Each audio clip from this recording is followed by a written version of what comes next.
Hai hai, berjumpa lagi. Nah, kali ini kita akan belajar tentang past activity atau lebih dikenal dengan simple past tense. Let's check it out. Past activity. Past itu lampau atau yang sudah lewat. Past activity kegiatan di waktu lampau atau yang sudah berlalu atau yang sudah lewat sering kita sebut dengan masa lalu.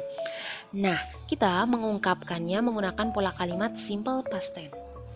Dalam kalimat simple present tense, kita sudah pernah membahas bahwa verb atau kata kerja yang digunakan adalah verb bentuk satu atau verb bentuk dasar atau V1.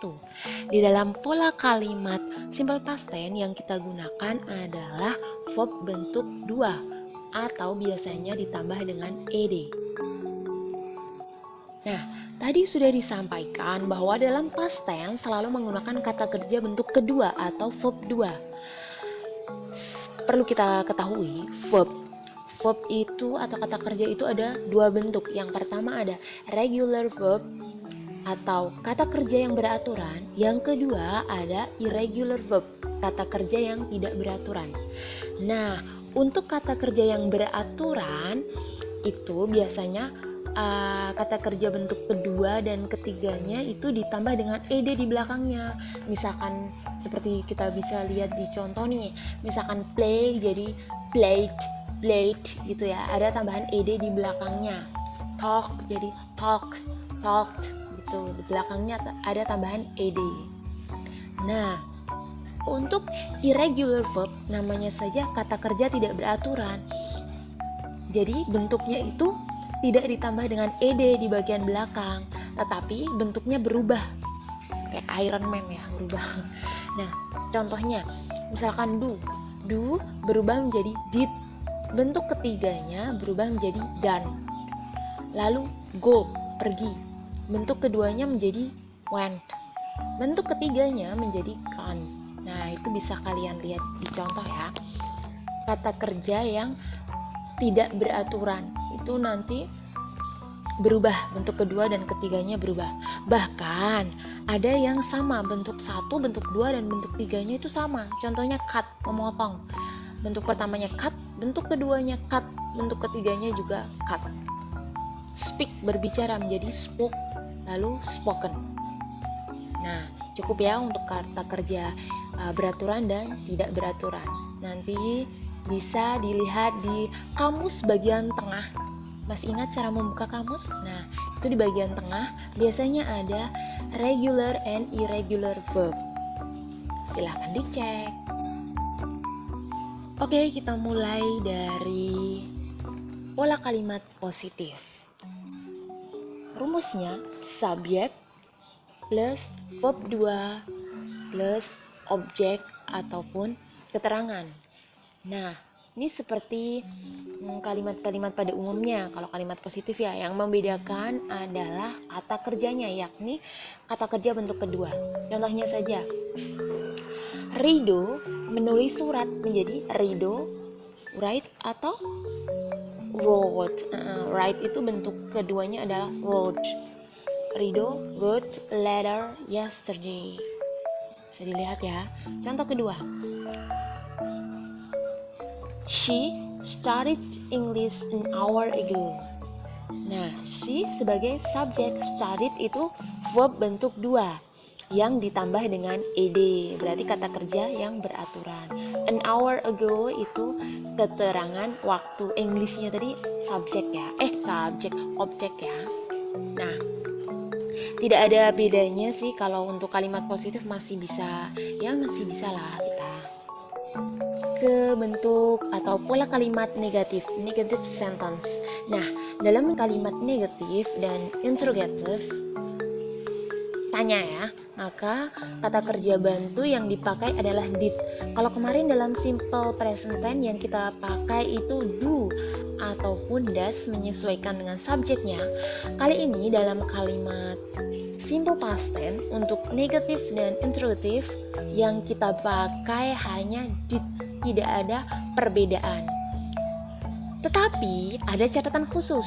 Setelah kita menggunakan kata did, maka verb yang kita gunakan kembali ke bentuk dasar, ke bentuk semula, yakni verb 1.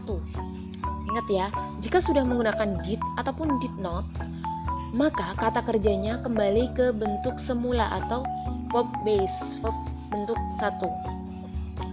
Subjek rumusnya adalah subject plus did not itu sering disingkat dengan didn't, kemudian verb 1. Dari contoh kita tadi, Rido wrote letter yesterday, menjadi Rido didn't write a letter yesterday. Nah, di sini kita lihat ya, karena kita sudah menggunakan did, maka write-nya kembali ke bentuk semula. Kemudian yang contoh bentuk kedua, she didn't study English an hour ago. Sudah memakai did, maka study-nya kita rubah ke bentuk semula atau bentuk dasar.